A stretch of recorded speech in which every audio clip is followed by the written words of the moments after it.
important thing about candles is they're not predictive.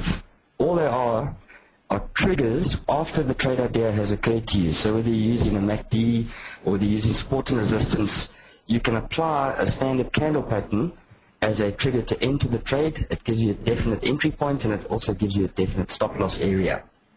We're going to look at two bullish candle patterns and two bearish candle patterns. The next important thing to note is that bullish patterns must occur on support and bearish patterns must occur at resistance to be tradable. You will see these patterns all over your chart. I would only trade them whether they're on support or on resistance. The next thing is, because a candle has a wick and a body, I use something called a support and resistance zone and not just a single line. That basically answers the question I get asked most often is, how do I draw support and resistance on candles?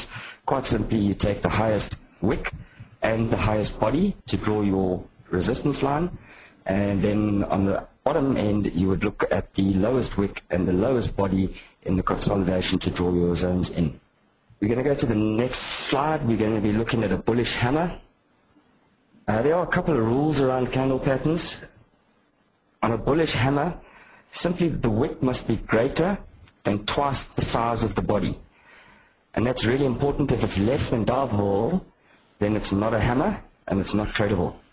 The color of the body doesn't matter. We do prefer a green one generally, but I'll use the red one in this case because they really don't matter. The important thing is that it occurs on a support line. And on the next slide, we're going to see an example that I pulled out of a share.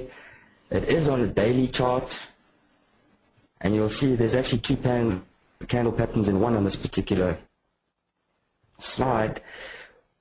Support zone right at the bottom, I've circled the hammer. You can see that that wick is more than double the size of the body. That makes it a hammer. It makes it a tradable hammer because it occurred near a zone. The wick actually crossed through the zone, and Steve Nissen would call that a snap and crack. Two prior support levels and then a false break to the downside. It gave us the hammer pattern. The open of the next candle is the buying zone, and your stop loss would be the bottom of the wick, or in this case you could even have used the lower support line. For the next slide, I just showed the result of the trade. Obviously every trade is going to be different. We all know Aspen has been a straight line share. You can see that this particular screenshot was taken way back in 2008, and we all know what happened to Aspen since then. I'm not saying that you would have held all that time, but if you are an investor type and you know that Aspen is, it's a good quality business, if there's recession, then pharmaceuticals tend to do well. You may have been using the hammer just to get into the trend, and you're going to apply it all the way through at every support level. One of these two patterns occurs. As Simon said earlier, there are literally hundreds, if not thousands, of candle patterns. I've just watered these two down to basically the ones that I use. And that's going to be the hammer, and then the next one is the shooting star. Now, not to be confused, at the end of the day, bearish shooting stars are single candle patterns.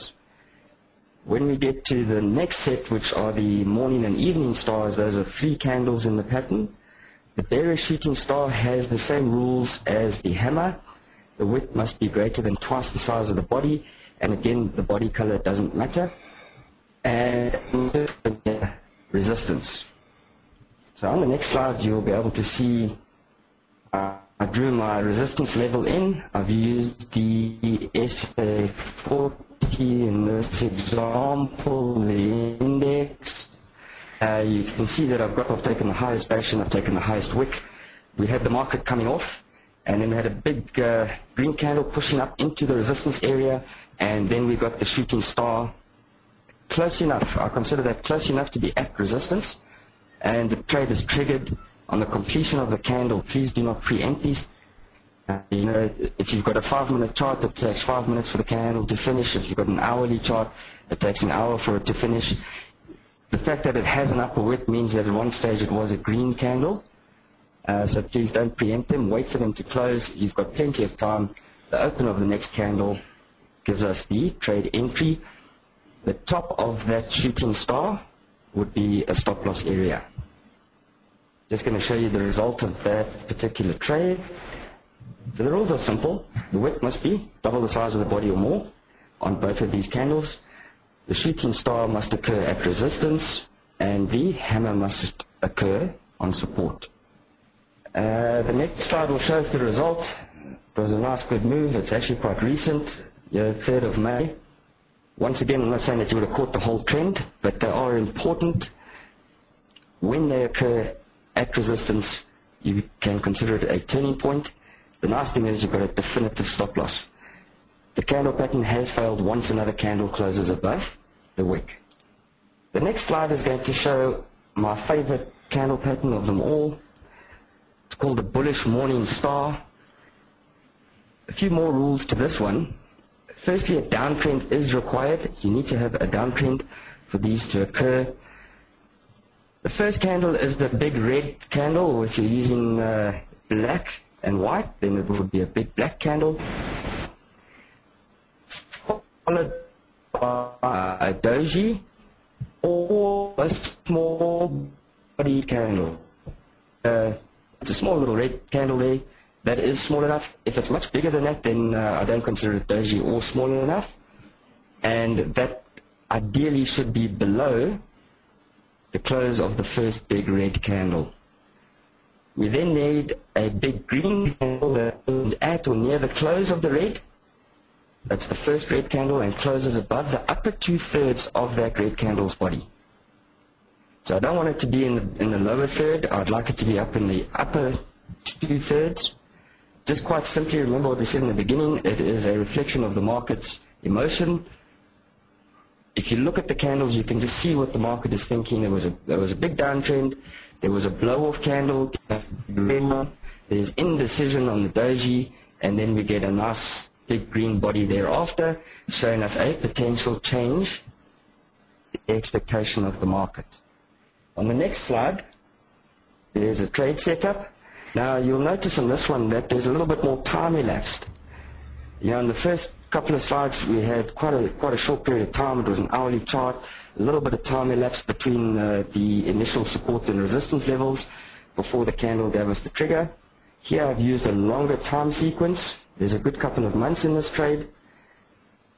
It was historical support back in November 2009, and then in the beginning of 2010 at 23,000 points we had our morning star on the daily SA40.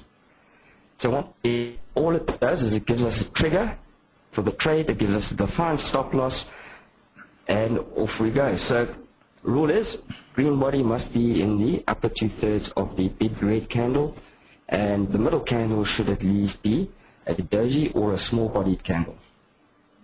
The next slide gives us the results, and I think most of us would know the market went up to 26,500 points.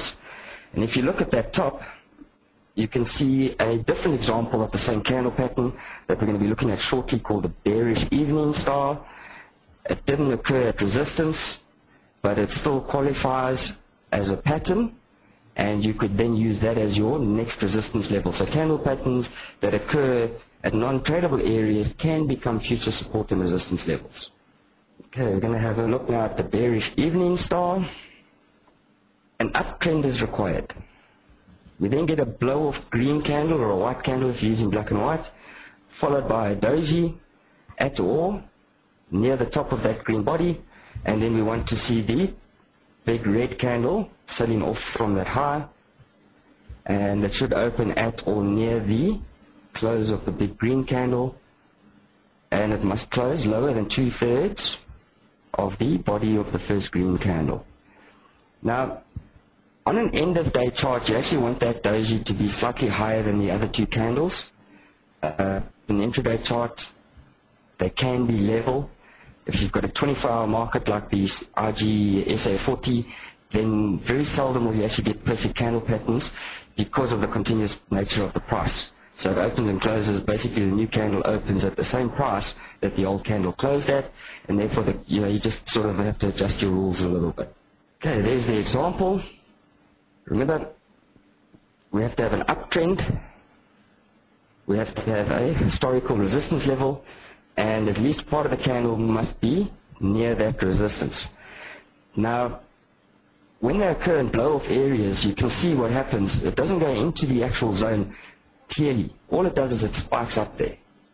So we've got historical resistance on the left-hand side. We then get a pullback. The market then returned to test that resistance level, and we had the bearish evening star occurring. Nice big blow of green candle, didn't quite make resistance. The doji, the widths of the doji didn't quite make resistance. Then during that time frame, that hour, the candle was green, went into the resistance zone, and then had a big sell-off, closed below 2/3 of the green candle, and we have ourselves a trigger for a short trade. The wick of the candle pattern becomes the stop loss, and when we go through to the next slide, you can see the result of that candle pattern. It was a big sell-off. It was just the other day. We can see, for nervous traders, there would have been a few moments of hesitation there where the market sold off immediately after the evening star and then tried to retrace, failed to make a new high, pulled down again, found support. Your nerves would have been finished, and you can see that this took place over a number of days. The market then pushed up again with a blow-off green candle that gave us a shooting star, not to be confused with the bearish evening star. Gave us a shooting star but not at resistance. All that can do is just give us a confirmation that we're in the right direction for this trade, and we can see the result afterwards. The market fell off, went straight through support, and then continued down to 29,900 points. Okay, the thing with candle patterns now is there's a couple of variations for the bearish evening star and the bullish morning star. On the next slide, you're going to see some variation. The basic thing is that the third candle should occur better than 2/3 of the first candle. And we can see here on the left-hand side, we've got one of the variations where the red candle actually engulfs the first green candle. That is also an evening star. Just the pressure from the market was greater on the down move than it was on the up move. It's at resistance. We've got a small body after the green blow-off candle into resistance, and then the red candle engulfs the entire pattern. And you can see the result there. On the right-hand side, I've given an example of another type of bullish candle pattern. You can have up to 4, even a stretch, 5 small-bodied candles between the first red candle and the last green candle to give us the morning star. So the rules are straightforward. Small-bodied candles, on the bullish side, it would occur between firstly a big red candle selling off. We then get our small body candles, and we get a big green candle that closes higher than 2/3 of the red candle's body. In this case, the green candle fully engulfed that red candle, fully engulfed the pattern, giving us a really strong indication that this trend looks to have changed from down to up. These are my favorite 4 patterns. There are many other patterns with the same validity. Anybody who studied candles would know, Haramis, engulfing lines, railway tracks, that kind of stuff. These are just my particular 4 favorites. I use them every day. I'm looking for them on the SA40. When it comes to end-of-day shares, they do not occur that often, so they're relatively rare, which makes them even better. On the SA40, they very often occur on my support zones, whether you're using Fibonacci's, whether you're using horizontal support and resistance lines, or maybe you're using some other indicator, an oscillator like a stochastic, for instance. The candle is just simply a trigger. They do all turning points. If you see a candle pattern, the first thing you need to do is check for support or resistance, depending what pattern you're getting. Once you found support and resistance, you confirm the pattern.